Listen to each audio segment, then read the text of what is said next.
Мақсат Ысқақов биылғы болашақ бағдарламасының стипендианты.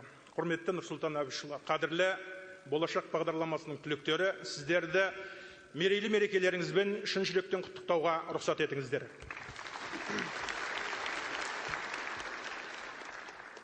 Таңғалуға бір ақсат жетеді, ал таңғалдыруға адамның ғұмыры да жетпей жататын заман. Осыдан 20 жыл бұрын 5 қарашада елбасымыз болашақ бағдарламасының жарлығына қол қойғанда таңғалмаған пенде қалмады. Бабамыздың табаны тимеген жерге баламыздың қаламы тиетін болды деп қуаныштан бөркімізді аспанға аттық. Енді таңғалдыратын уақыт келді. Өткенде А корпусымен кездескенде құрметті елбасы сіз айтқансыз, қара суда қаймақ болмайды, хас жіберде оймақ болмайды деп. Оймақсыз-ақ халықтың ойынан шығу үшін тағы да білім керек, қадірлі ағайындар.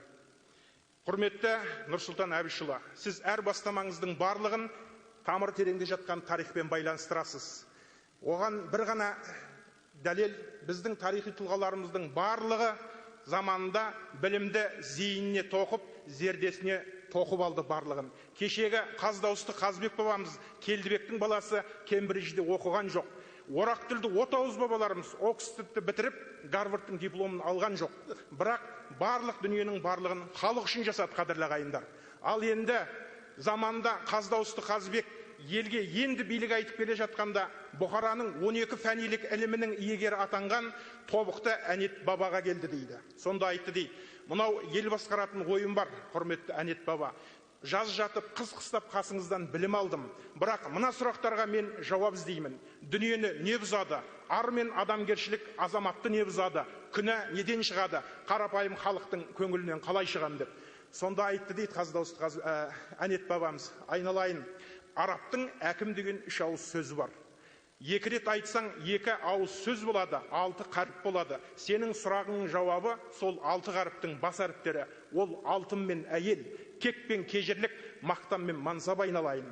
Алдыңғы 4-еу әркімнің өз ісі болар, бірақ соңғы 2-еуі мақтан мен мансапқа көп көңіл бол. Сен мақтан мен мансап үшін емес, халқыңның болашақ үшін қызмет етуің керек. Ал енді қалай сен қарапайым халықтың көңілінен шығам десең, сен тастансаң халық құм санайды. Құм санаған халықтың көңілінен күнде шығу мүмкін емес, айналайын.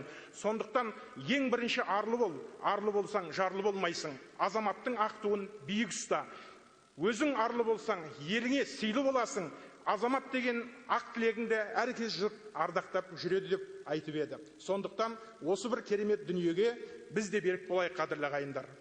Мынау қазақ өзінің әр баласына сынай қараған. Қазақта әдемі сөз бар. Қарағайдың 40 бұтағы болғанымен біреу ғана түзу таяқ болады, қалғаны ит аяқ пен саптаяқ болады дейді. Ал біздің кезімізде дәл Қазақстанның әр перзенті түзу таяқтай халықтың кәдесіне жарау керек.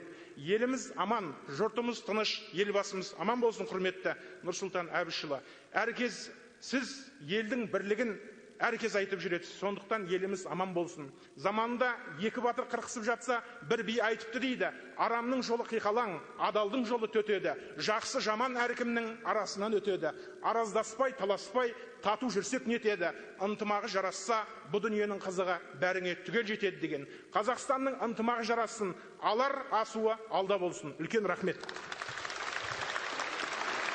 Ал Мақсат, сен қайда жет? Қайда жұмыс істеп жүрсің? Қайда оқыдың? Тіл комитетінің төрағасы. Бәсі. Нағыз баратын жеріңе барыпсың. Осының бәрін түсіндір, елдің бәрі. Айтқан.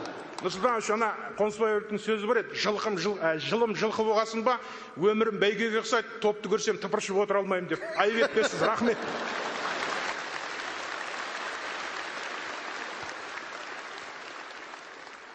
Қорытынды сөз Қазақстан Республикасының президенті елбасы Нұрсұлтан Әбішұлы Назарбаевқа беріледі.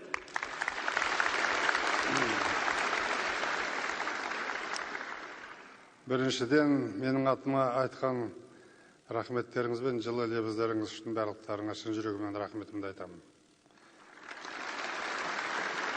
Мен сіздермен кездесіп отырып, 2 мәселеге көңіл бөлдім. Біріншісі, ол мен Теміртауда металлург болып жүріп,